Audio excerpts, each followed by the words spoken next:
Howdy and welcome to the Overly Animated Podcast, where we take animation seriously. I'm Dylan Hysen, and today I'm joined by Michelle Anderer. Hi. Alex Bonilla. Yeehaw! And Sarah Potter. Hi. We're off to a good start here.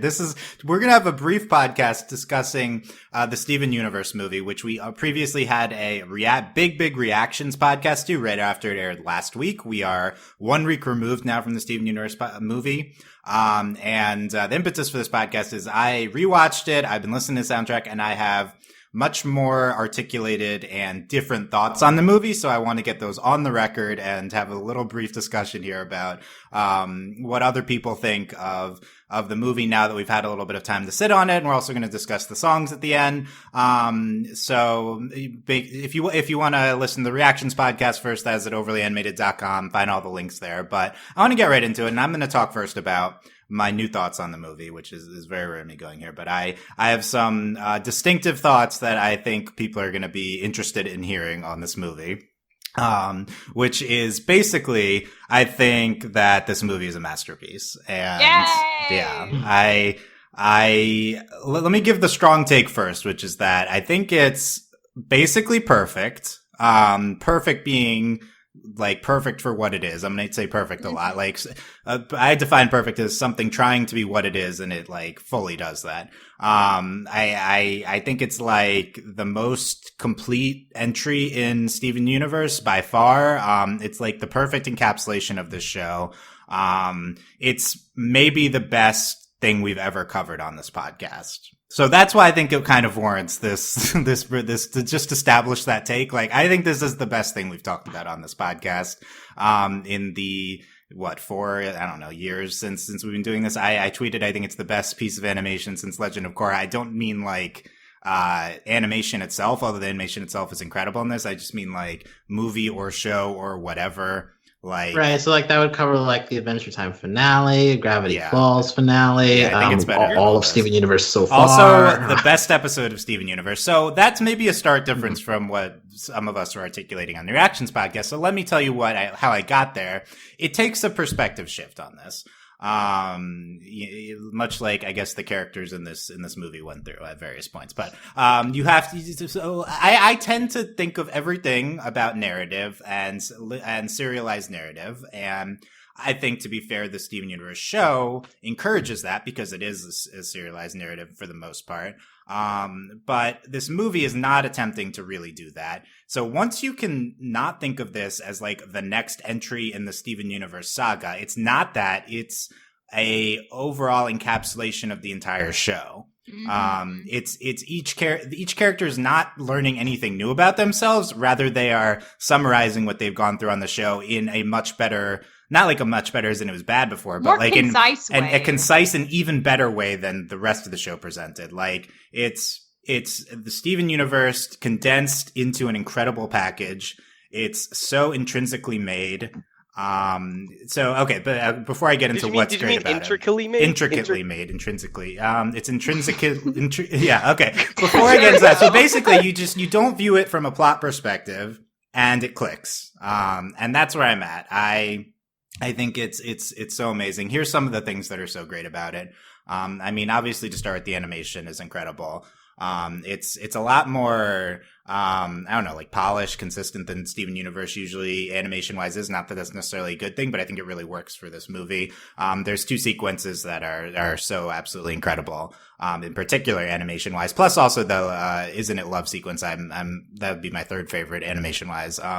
Those are incredible. Those 2 sequences being the Other Friends song and the Change song one. They're both so yes, good. Change is so good and underrated. Animation wise, we'll talk through the songs. So those are incredible.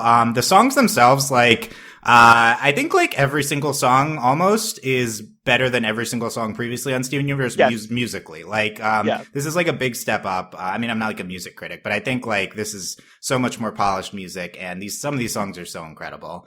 If you want to argue there's not like any big, huge emotional high points like some other ones in the show, I think that's super valid too. Steven is a show of themes and characters and emotions, and that's what this movie is focusing on completely.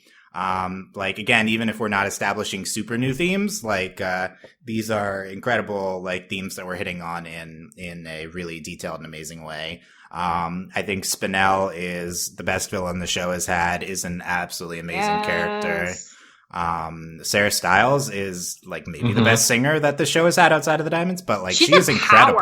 She's so incredible. I mean, well, let's not discount Lupin. Yeah, outside of she hasn't gotten opportunities. Yeah, she hasn't had as many as Sarah has in this movie. Yeah, right. Yeah, and she's also an amazing voice actress. Spinell is a really special character.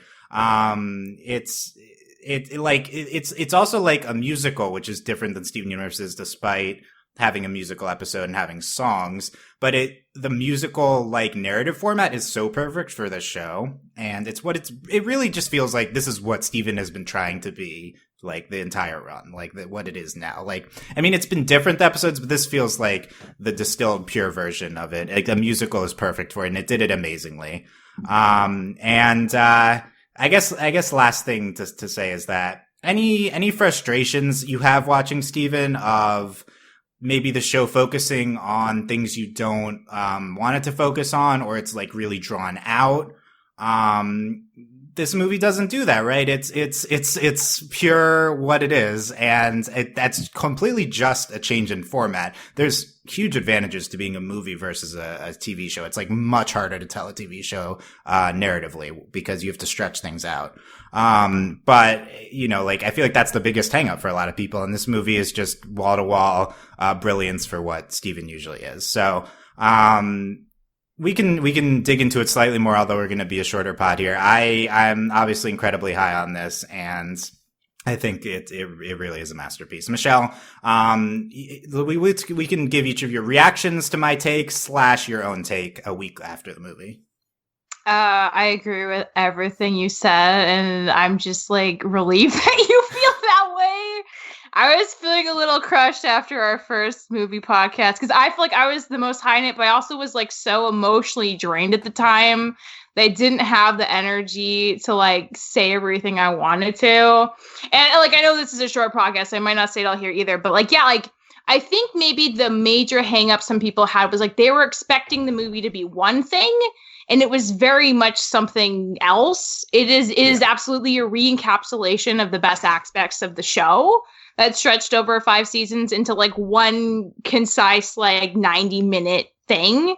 And it's like taken a lot of what's made like all that character growth and the songs and like the action that's been really good in the show, but like stuck it all in this movie in a way that just like heightens it to an exponential level of quality. And I think like for me, if you look at it that way, yeah, it is like a really good movie for what it's trying to do, but it's not necessarily giving you a lot of new plot stuff or treading new ground. It's just like, honestly, I feel like it's like a reminder of like, you remember what Steven was like in the first couple seasons? This is that movie to remind you of like the main core characters and their stakes and their evolution and where they are now. Because like, as Steven has become a more plotty show, we have kind of lost track of a lot of the main characters' growth, except for maybe Steven. And I think it's really nice to see like Pearl and Garn and Amethyst getting their dues again. One thing that I remember, like, I don't even remember who said it, but like on our last podcast discussion, someone saying like Steven kind of frustrated them. And I feel like one thing to really keep in mind here, and I think this is something people online have been talking about, is like essentially Steven and empathy are so intrinsically interwoven. And like empathy really is at this point like his superpower. And the fact that like there's even that line in the movie where like Spinell says like you can't just like sing a song and expect everything to get better. But like with Steven, it kind of does. And that's not a bad thing. Like I can understand why some people would be frustrated, but like that's always been Steven's power. It's to be able to reason with people, to be able to help them change and to do better and make a better world. And like his like tenacity through his hopefulness is like kind of amazing, and that's why he's such a great character, and that's why like this show works so well, like because he's the main character, like in this, like that's why I also like just love the song Change so much. But like in summary, it's such a good movie. it reminds you about all the best things about all the main characters, and like the spirit of the show just like shines through every corner of it, and it's just, for any fan of Steven, it's like such a joy to watch it. Yeah, I think it's a good point that the early show focused. It's maybe more of an early show focus. I do think the show, like, it still is an encapsulation of the later show too, just maybe in from a slightly different perspective. I think the show does maintain the main character arcs even as it's focusing on other things. And yeah, you're like the criticisms people have. They're just like not like from the same perspective. And it's not that other perspective isn't valid. Like, I'm still frustrated that they don't call the diamonds the middle of the movie. It's just not what the movie's about. Like, it doesn't matter. Because like I thought about that too, because initially I thought like, oh yeah, that's a good question, why didn't the diamonds come? But like the point isn't, because if the diamonds came down, like real talk, they probably would have tried to destroy Spinell straight off. But the point isn't to kill Spinell. The point is for Spinell to want to change and do the hard work of being a better person. And Steven's the only one probably who can talk her through that. And I think that's why they didn't come down.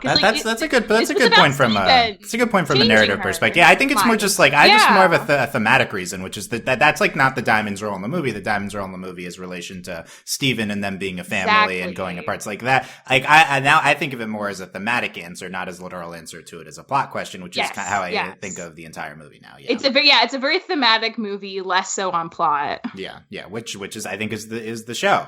That's the strength of the show. Which is the strength at least. Yeah.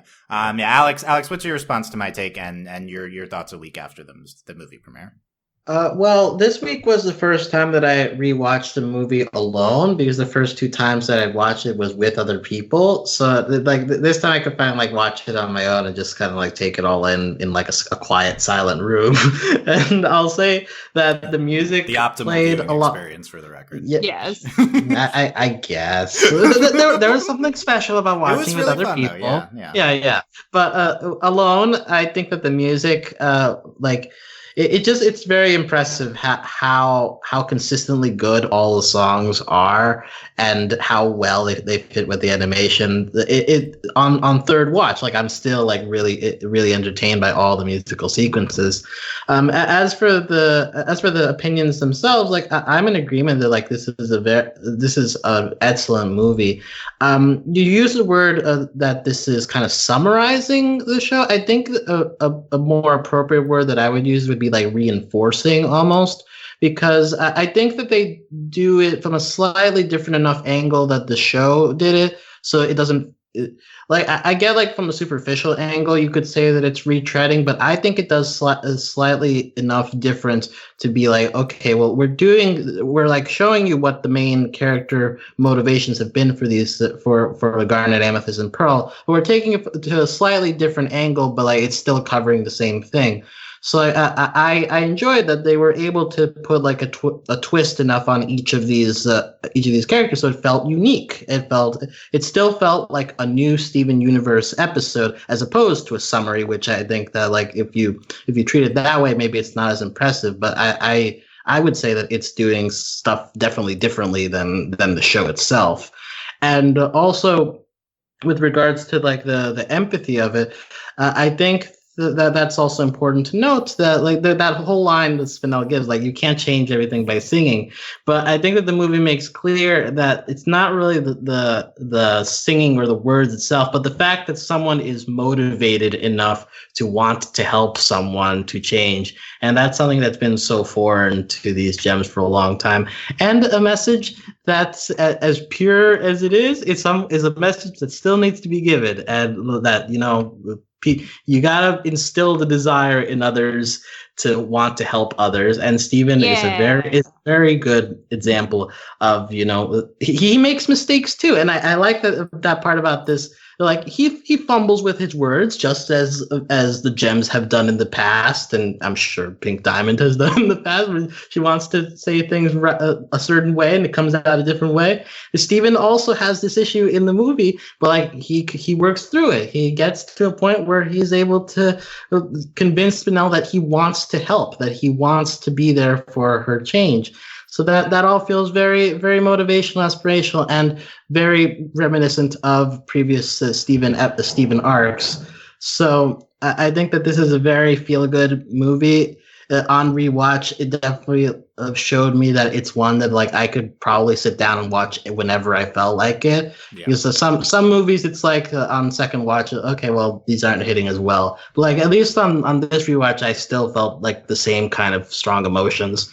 So it was a lot, and I really love this movie, and I would agree with the general assessment that this is an encapsulation of all the best parts of Steven Universe, and that's why, since it's condensed into this 90-minute thing, it feels like such like an achievement. And if you want to call it like the best thing, the best piece of animation of like the past decade, I wouldn't really push back that much against you. Like there's been a lot of other candidates, but I definitely think that you can make an argument for the Steven Universe movie. Yeah. Summary, I feel like the word summary from a plot perspective sounds like an insult. From the Steam perspective, I think it can be a good thing. So that's kind of like, but yeah, it's interesting that like normally I would be very opposed to a summary, but I think here it really works. And the change thing, that change sequence is a little bit hard to wrap your head around, but like once you I feel like once I got that it's doing a thing that I've been frustrated that the show has done many times, but like if we're doing Steven Universe, then of course we have to do this theme too, which is like, of course you can help people change bad people and you can help them work through it like without violence and with, like that's like such a big part of Steven Universe. And I was happy to even, I think at times in the show we've been frustrated with how it's been presented, but I think this is one of the best presentations of it. That's another thing. Like it's repeating themes, but doing them in like the best way it's ever done them. And also like, of course, if you're going to take one of the best shows and then distill it to the best parts of it into a movie, then of course it's going to be great. Be good. Right. Yeah. So that makes sense. But also it's like, wow, way easier said than done. And like it seems almost impossible to do it in such an effective manner that's also like a unit on its own. And I feel like that's what they did. Sarah, what do you think of everyone's take so far, and where are you at with the movie a week later? I really love it. I think the best, like, okay, if this movie was just like a vehicle for the soundtrack, like that'd be enough for me, because the soundtrack's incredible. I've been listening to these songs like so many times. I've just been kind of like going through the soundtrack over and over and over again because I really love it. I really like it's kind of like the way I viewed it is that they took like the biggest emotional moments from the show and found a way to like redo them so they can make songs for those big moments essentially again in ways that we haven't heard them before. And like they had this movie budget to make the songs even better. Like the songs are just incredible. Like they have so much like production on them that they're just like, I don't know, they're just a step above what we had in the show, and I like all of them, but in different ways. And I'll get a chance to talk about them all like later, soon. But I like them a lot, and I really enjoyed Spinell a lot. And I guess I won't really get a chance to talk. I didn't really get a chance to talk about it during the original reaction because I didn't really process it. But like, it's so incredibly smart to have Spinell be like this. Like her limbs are like this long and stretchy. And I talked about how like on that podcast how it's like just great animation, like how they showed it, especially during Other Friends. But I didn't talk about how like they really capitalize on how much Spinell can change as a figure. Like during the scene where they're in the garden, Spinell's limbs are really short, so she's almost like child-sized and like almost shorter than Steven. But during Other Friends, she's like towering over all the crystal gems, and it's like, but she's still the same model, she's still the same character, but it's just the limbs are a different length, and I just think that's really smart and really like using this. Like I don't think this wouldn't look right in any other thing besides animation. Like just that she changes size based on how she's feeling, just because her limbs can do that, and I really think that's smart and cool. That's a good point. That's a good point. I noticed that too. Even though she went back to upside down heart Spinell in the drift away sequence, she was still really small. Yeah, I thought that was really distinctive to me too. Yeah, because it's based on just her limbs can do whatever she wants, and I really like that. Like she comes out from like when she sings that last found thing and at the end of Found, like it's just she looks like a small child who's just like happy to have found somebody, and I think it's really powerful because they can do that. Yeah, nice. Okay. Any other pressing thoughts, or we want to get into the soundtrack? And we can. I want to get into the song. I mean, going through the soundtrack is basically going beat by beat through the movie anyway. Yes, so let's do it. True. It is true. Okay. Not too long on each song. Let's start with the Tale of Steven. Which I feel like is a lot of my description of a lot of these songs. A few of them is like it's a little bit of a typical musical version of this beat, but I think it's kind of a perfect introduction to the way they frame it with the storybook and everything with Tale of Steven and plays to the vocal strengths of the Diamonds. But I don't know if this is one a lot of people are talking about, but I still think it's really good. I mean, it's just really like that being the opening to the movie and that like That's style of the animation. tone. Like it's very like dreamy and storybooky. So it definitely primes you for the kind of movie it's going to be, even though like it's a slightly different animation style. Yeah, yeah. Let Us Adore You, more of the diamonds here. One random thing that and we get the reprise later of Let Us Adore You. The random thing I love about this is the how they frame it in the context of Steven the first time and then of Spinell the second time. Like I know you aren't her, but you were her the first time, and then you were hers at the end. It's just like a really smart song and framed in a way that works with Steven and Spinell in the beginning and the end. Can we talk about the reprise now, or are we going to talk about it later? We can talk about the reprise now too. Okay, because like I think the best part of all these soundtrack is that like the background music really is important. It's really based on who's singing, and like in the background music really changes in this version and the reprise, because in this version it has the in the first version and at the beginning it's just like this really just kind of happy, kind of sickeningly sweet thing that they're singing behind, and then in this version, in the reprise, I keep saying this because I'm pointing at it on my screen. You know, this one, in the reprise, like we have found in the background, but it's kind of found with a little more higher, like it's a little more major tilt to it. Like the notes like reach the satisfying conclusion, and the notes from Let Us Adore You kind of fill in the spots where found didn't reach the peaks that you would expect it to, and so like they just match together really well. Like I don't know, they just really fit together really good, and it just hits home with these songs together. Like this is a really well constructed soundtrack, and I'm going to say that a lot with a lot of these songs. Yeah, I noticed that the Let Us Adore You reprise and finale as well both bring back multiple songs into each of them.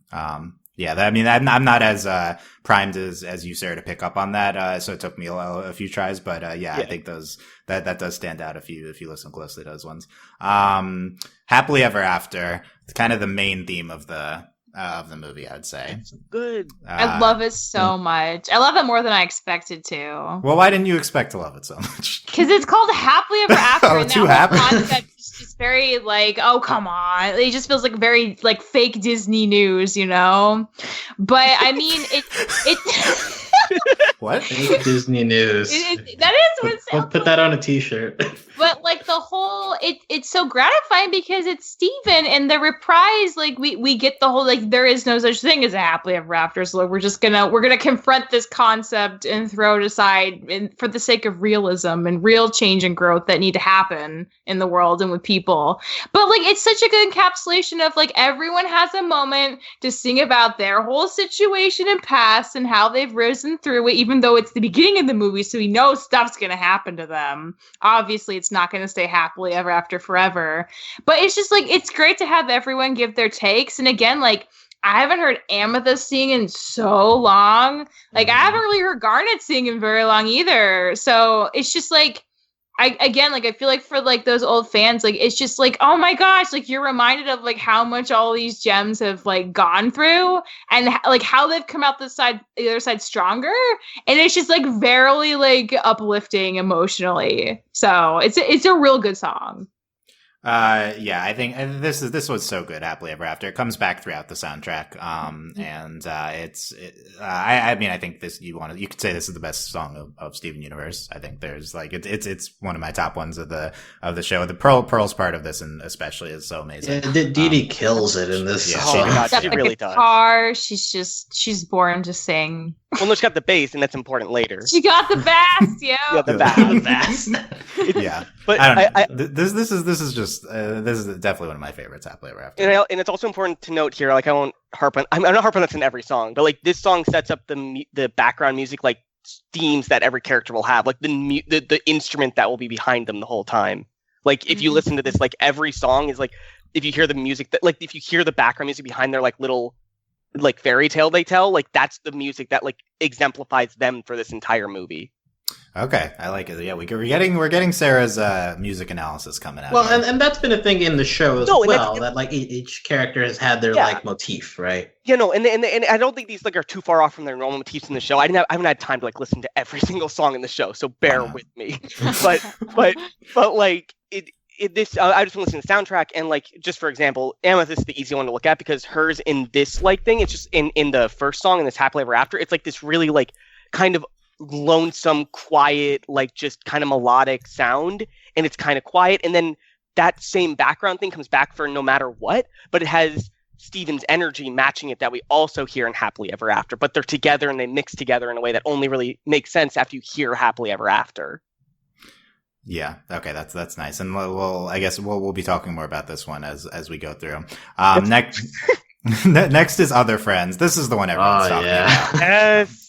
The thing with Other Friends to me is like I'm so focused on the animation because this is like the standout animation sequence of the movie that I haven't even had much time to dig into the song. But Alex, what's so good about the song? It fits so well with the song. Like her her legs move in tune with her words, and the camera is like panning up to her on the lighthouse while she's like stretching out the notes. So it's just, and then of course like the ending where it's like friends and it's like them like slow motion getting cut by the sky. Like it all fits so well. It's just very the electro swing style with the style of animation that they're doing for it is just a perfect meld.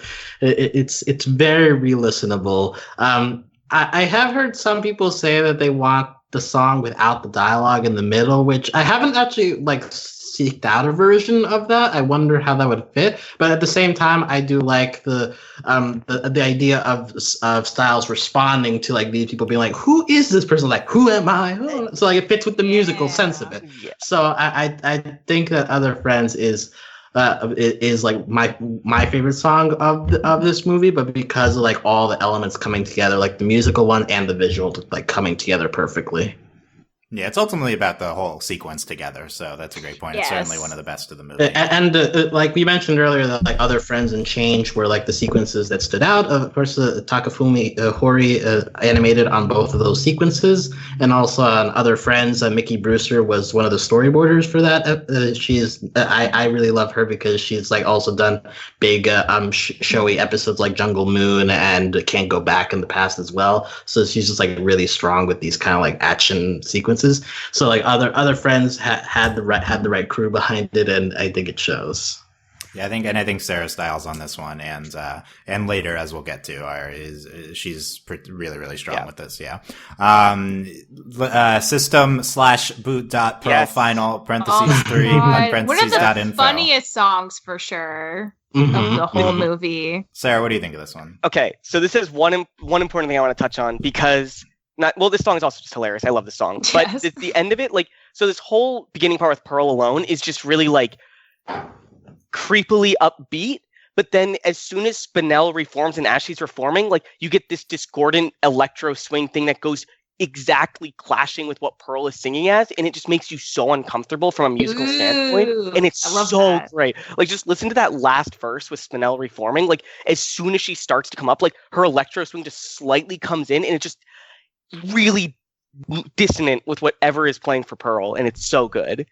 Nice. And it fits with the words too, right? Because it's like, oh, this person that just tried to kill us, it's like, hey, by the way, let me sing to you about the greatest person alive. She has a perfect cut, and she's pink. It's awesome. Like, it's like doing an infomercial for the person. Yeah, it is like an infomercial. So it makes sense that it should sound kind of creepy, and it's already creepy enough with like this reset Pearl. So like adding that in is a lot. It's really great. Like, this is just like how you use music to tell a story. It's really good. Nice. I love that. Not necessarily the music, for me, not necessarily the music itself, but the sequence is maybe one of the 2 times in the movie that I think is a little, no, it's a negative I'm building to. That's a little down. For me, they think that, this and the hijinks ones are but they're little story concessions or whatever, but I think there's still like obviously great stuff here. Like, I think it's great the whole way through.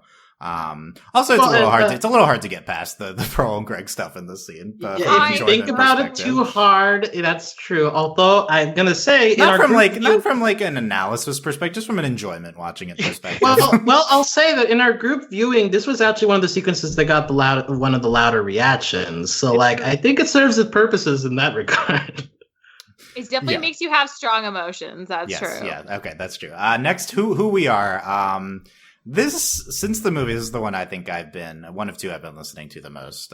Really? This is here's my analysis. This song is a dual of the Happily Ever After reprise from Steven, and then this new song, which is kind of a variation of the theme from Uzo Aduba, and it's like a happy, kind of sad, contrasting to get to a point where they're ready to confront the problems. And obviously the big highlight is that Bismuth singing this is incredible. The part where she's like, "We're the crystal gems." Like, I don't know. This is one of my favorite moments of the movie. Like also she's with, Lapis and Peridot, and the three of them are another, one of the highlights of the movie. But, I just think this song is so amazing. I love listening to it. Alex, I think you're also a fan of this one. I think Uzo Aduba's performance here is being underrated in the wake of the movie. She delivers pretty strongly. Bismuth in general has always had like the heavy guitar background to her, so it fits really well. Like her strong voice goes with that kind of music to it. There's like a moment where it's like she goes, "And I believe in you," and like the bass animation really sells it there. But also like her voice is just very strong to carry that. So I really enjoyed this as well. It feels like a good bounce of energy from the Pearl song, which is like very happy-go-lucky, but this is more like push forward, you know. One small gripe I'll have, like Peridot and Lapis do contribute like one or two lines. I kind of wish Lapis had a song, but what can you do? What can you do? Later, probably. Just not now. Later, probably. It wasn't her time, but it wasn't her time. But Uzo Aduba kills it here. So in general, in the movie, you know, like maybe not enough Lapis and Peridot. I think in this song, it really benefited from focusing on Steven and Bismuth and the two of the songs.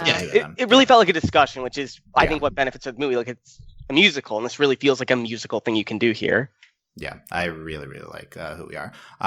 Next, Isn't It Love? One of the shorter ones. I love this one. It's so pretty. So beautiful. Do you like the song itself, the sequence? Yes, I'm in love with the animation of it. I like the song itself. I think the animation adds so much to it, but I think the song itself is just great. Because like, I think it's honestly one of the more tender songs Garnet's ever sung. And it feels so kind of like curious and kind of like she's like discovering herself all over again, but it feels like the first time, and it's like it expresses so many kinds of ways you can feel about like a really good relationship without like it leaves it open to interpretation. Like obviously like they're gay as heck, but that's not what I mean. But you know, like so many people can be like it me with that song, and I feel like that's part of what makes it so good. It me. And and it's just like, isn't it me? The trumpets are real good. I feel like we haven't heard like trumpets very often in Steven. Like they're exploring various kinds of musical styles, and all of them end up like slapping. So they did a really good job. And this one just like, it's just like a really nice, chill, comfy song. And it's really good at that. And I like it. Yeah. And really like tender Garnet. Garnet has some like really powerful songs, but like, I like that she gets a tender song too. Yeah, it's a great point. It's a tender Garnet Estelle song. I think that's great. Next, No Matter What. This is one of my favorites too. I love this one too. This is like one of my top 3, honestly. I love Amethyst singing. Definitely my top 5. This is my favorite Amethyst song ever. This to me is like the new On the Run or whatever. Like this. Yes, I mean it follows the same path. Yeah, they reference that episode specifically. To me, what's so brilliant about this is just the story mechanic of the reset Amethyst, just repeating what Steven says. They use that in the call and response musical form, and then build on that to have her be regaining her memories as she starts to diverge from the strict call and response. But also, it's just so happy and fun. This song. Yeah. Plus, it's such a good, like, in terms of characterization, again, like, in those early seasons, like, Amethyst very much functioned as, like, a big sister to Steven. And in this song, it's very much like Steven being a big brother to Amethyst. And, like, that kind of familial bond, I feel like it's a huge part of why this song works so well. Because it's all about, like, I'm going to be with you no matter what, like whatever life throws at you, like I will be this consistent positive force that will support you and see you grow and change. And like, it's just so sweet and so good. And it's just like Steven gets to be like the brother to Amethyst, like for once, which is also like he's grown up too, and he can do the same thing for her that she's done for him, and it's just like very lovely and it is good. It makes me cry. It's a great song. Oh yeah, I agree. It's very, very lovely. This one I've listened to a lot too. Next, Disobedient. Well, I just want to quickly say also, like at the beginning of that sequence, they're doing like the tap dancing stuff. So tap sandal. Like Mr. Greg. Yeah. So Shelby Mr. Rivera giving her choreography, because there's also tap dancing in Mr. Greg. Yeah, exactly. I'm also, because it's a musical, I was being sarcastic. Well, yeah, that's all right, Dylan. Okay, Disobedient. I think continuing the theme of like this is the best version of this genre of song Steven has done. I think this is like the best Sadie Killers type song in Steven. Yeah, I think it's really good. And we have Amethyst with them too. It's great. Like, I don't know. This is just honestly, this is one of the songs I'm not as like big on, not because like I think it's bad, just because like not my type of song, but it's just so good for what it is. And it's such a Sadie song while also just being like really good for like this scene they're in. And it's just, I don't know, whenever Sadie's on screen, it's just always fun. And adding Amethyst energy there is just like really perfect. And like they just mesh really well together in a song. And I don't know why we haven't done this yet. Like it just feels really perfect. I really like this scene a lot. Well, actually, this is my kind of song. Like, I could like totally rock out to this, and it's great. Although I feel like when Amethyst, like the small problem with this one is that because for the story, like she turns into Rose, and the energy gets very awkward, and the song slows down. So like it's for the story, it works, but for the song, it's like I kind of wish I could listen to the full version of this. Like, like just give me like 2.5 minutes. I also had that rocking out. out. Where's the full version? But you know, like as Sarah already mentioned, like this is a very good encapsulation of the Sadie Killers genre of just hating the work life and wanting to break free from the shackles of capitalism. The shackles of capitalism, yeah. I think it's a really good version of that. Next is Independent Together, which is still the craziest. I honestly really dig this song, like wholeheartedly. I love it a lot. Yes. Yeah, I mean it's very good. Yeah. It's so good. It makes you be like, yeah, no one can tell me what to do. This system, I'm gonna have my best life. Like I'm in control, but also like Stig's kind of hot and the voice is good too. So there's multiple levels you can enjoy it on. And also Opal was there, and she had a really good singing voice. That was nice. From the fist twirls in the air. Oh my god, Prometheus was so strong. Like, I'm still not over that. They were like circling each other in the sky. Like and they were my first ship ever. Like the first thing they do after reforming is fuse. Like it's great. Yeah. On second viewing, I actually read this primarily as Prometheus, this sequence, but I will say, I mean, if you want to give, I mean, I said this movie's basically perfect, maybe slight criticism. The sequence is very busy, thematically. It's doing like 5 things at once. I mean, I like it. I think it works, but if you want to criticize it for being like too many things, because it's like Pearl and Amethyst having character things, them together, Steven and Greg, and also there's a narrative purpose for what's going on primarily. And also Garnet is in the background too. It's Garnet really doesn't matter right then. She's having fun with the music. There's only 3 things going on. It's fine. No, I hear you, Dylan, but this song is just so good. I know. This song is so good. And I do think the sequence ultimately still really works. And like Dee Dee's part at the beginning, like I just love it. Like there's just something about like when she gets thrown in front of the moon and she's floating down, like that like little bit of the song is just absolutely incredible every time I hear it. Like just her realizing she's powerful and stuff and confident. Yeah, this is one I still need to watch more times to make sure I'm not missing anything. It's just so I much. watched it like 50 times, like not gonna lie. Like I keep watching it, it's incredible. It's okay. Here's my favorite, Drift Away. Yes. It is a very good song. This is the climax of I mean they're not the climax of the movie, but of Spinell, the Spinell character. The animation of this sequence I think is fairly minimalistic, which I think is purposeful.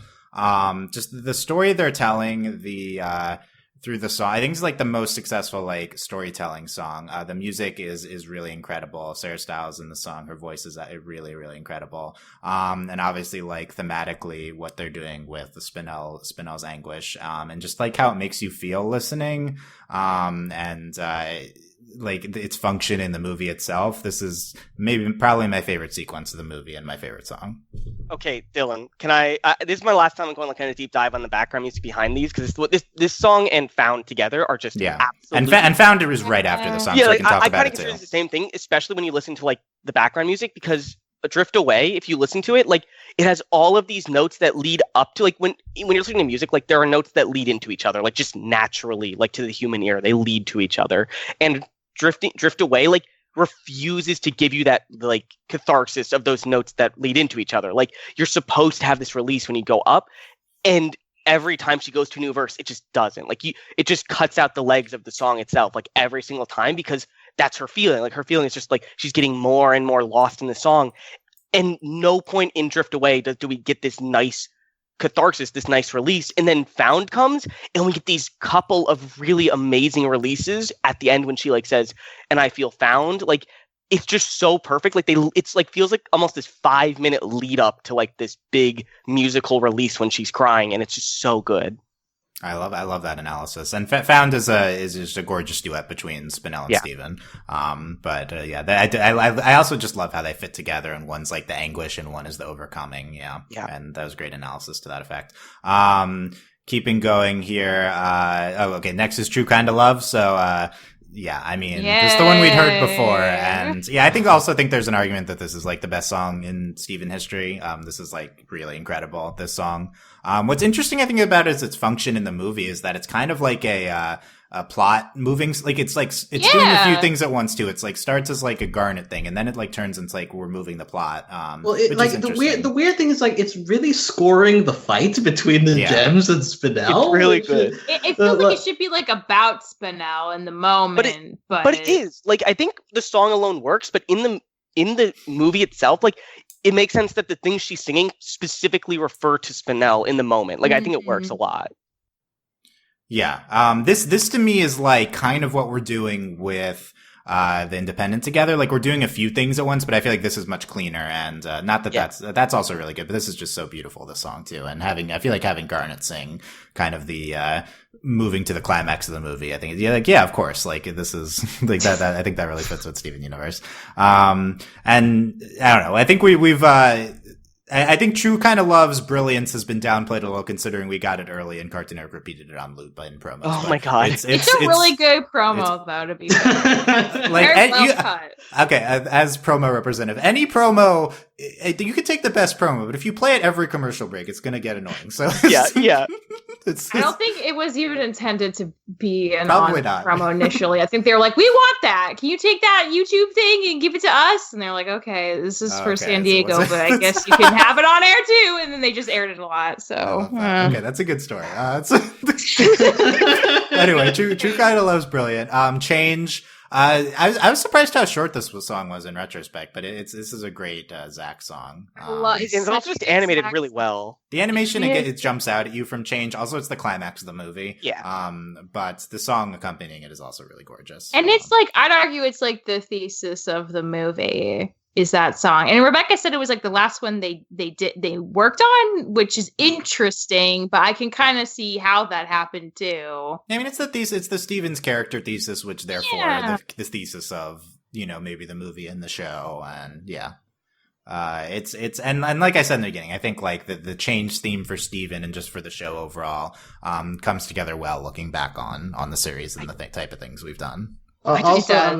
Also musically, like this one is where I noticed the trumpets a lot, and give shout out to Scott Toon Network, who apparently contributed brass instruments to this one, and so it made it feel a lot more epic, like a climactic thing, that it felt kind of orchestral almost. the instrumentation for this, and Callison stretches his notes pretty well. Like there's that one was like. Well, he stretches it out a lot in this song. You're like, I'm gonna sing it. Nope, I'm not gonna sing it. Let's start it with he's got moments like that throughout that song. It fits very well with his voice. I just can't get over that they keep doing these spinning shots. Like they keep doing the spinning thing. They're very emotionally effective, and I like it. But it's so hard to animate spinning this smoothly. They're flexing. They got moving. They're gonna flex Sarah, and they did it, and it's great. This is such a flex, but also like Zach is just singing so well, like at the same time. Yeah. It hits you. It hits you. That's why Change is like one of my faves. It's just like it's so emotionally satisfying. Well, it feels like a climax. And then you have to put this in front of the moon, and it's like this is totally just them flexing the entire time, and I love it. Yeah, it's great. And then we get Finale and Let Us Adore You kind of reprises. Sarah, anything on Finale, and also concluding thoughts on the soundtrack from you? Finale, like there's not a lot to say actually, just because it's just everything. This one's easy to just say, like they just put a lot of the different things that are in the track. Like I'd actually have to go down like through it in piece by piece, look at like different 5-second segments to really figure it out. But like everything is here. Everything from the movie is here, except for maybe like the diamonds and the Spinell stuff, because like they're not in this scene. But everyone else who had a song, like there's a little bit of Bismuth guitars in there and stuff like that. And the soundtrack says that Sadie is singing here, and I actually did not catch that, and I have to go back and see that. But this soundtrack is just so good. I've been listening to it over and over and over again, and I love it. Just I don't know. This alone is worth the movie, and it's just incredible. Sadie, Lars, and Nanafwa, which is like Nanafwa song, yeah. Yeah, like there's a lot of people in this song I didn't realize were singing. They talk for like 2 seconds. And I'm a little upset about it, but like whatever, it's fine. But I feel like I heard his He's not voice, listed though. in the track list, so that must have been just you imagining. Maybe Ronaldo. it was right then. It was somebody in that vocal range. Dylan's right, because now I see like if you just talk during the song, you get listed here too. That makes more sense. Yeah, they're like kind of like talk singing, whatever. I guess. Yeah. But I does because we noticed before when the track was going, it's like Nanafwa is in the song, but I noticed she like 2-second line or something. Yeah. 2 seconds. Yeah. Okay, Michelle, closing thoughts on the soundtrack or on this anything we're talking about here? I think it's a wonderful movie. I do know when they were making it, the crew like solely just focused on this movie like straight until it was done. And I feel like that's probably a big reason why it's like just so like all the songs blend together so well. Like everything flows, like thematically, it's very consistent. It has such a good payoff. The animation's really good. Sections like it don't feel like objectively like way stronger than others. Like the quality is pretty consistent throughout.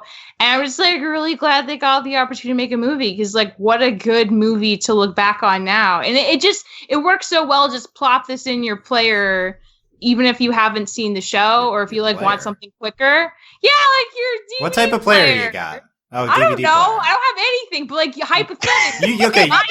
You all should buy the DVD. I gotta put your DVD is gonna have an amazing documentary. I thought you meant like a CD player or a record player. Or the music player app on your phone. Up on this anyway. The movie's really great. Buy the DVD when it comes out. You won't be sorry. The end. Buy the DVD. I think it's out, right? Or is No, it it's not out yet. I thought they were trying. They released the soundtrack immediately. Not out Okay. yet. Yeah. Okay. Yeah. Alex, brief closing thoughts. Movie is great. The Steven getting punched in the face by Spinell during Change is strong. That actually was kind of like, oh, that happened. And she kicked him too. She kicked him and made him bleed out. Just in general, like that was a very brutal isn't the word, but like comparatively to what Steven Universe has shown in the past, it was a brutal scene, so it helped again for like the climactic feel of it.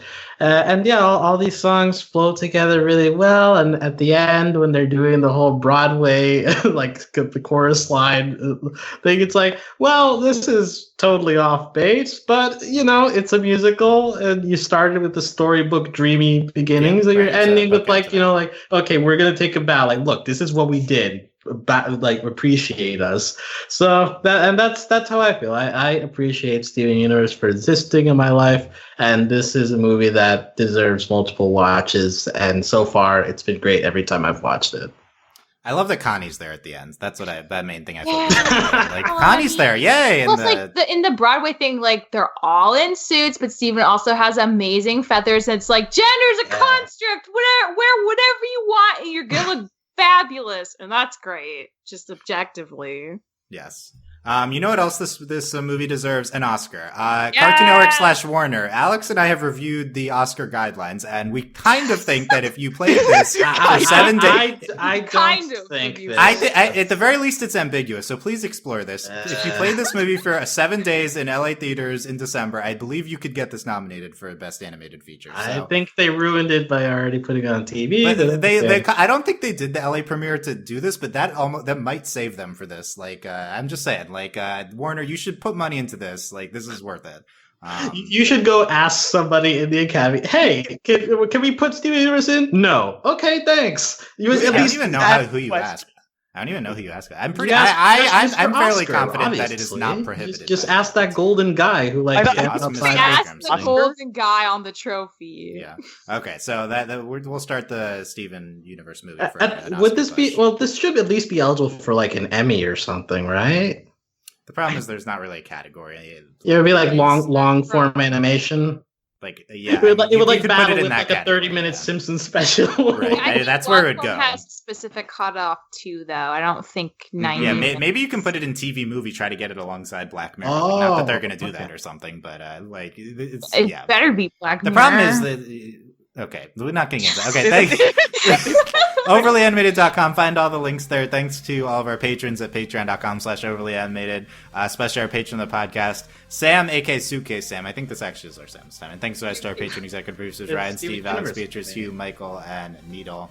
Check out everything else at overlyanimated.com. Subscribe to the Steven feed for future Steven podcasts. We'll see when the show is back. Who knows? Thanks for listening, guys. Bye. Bye.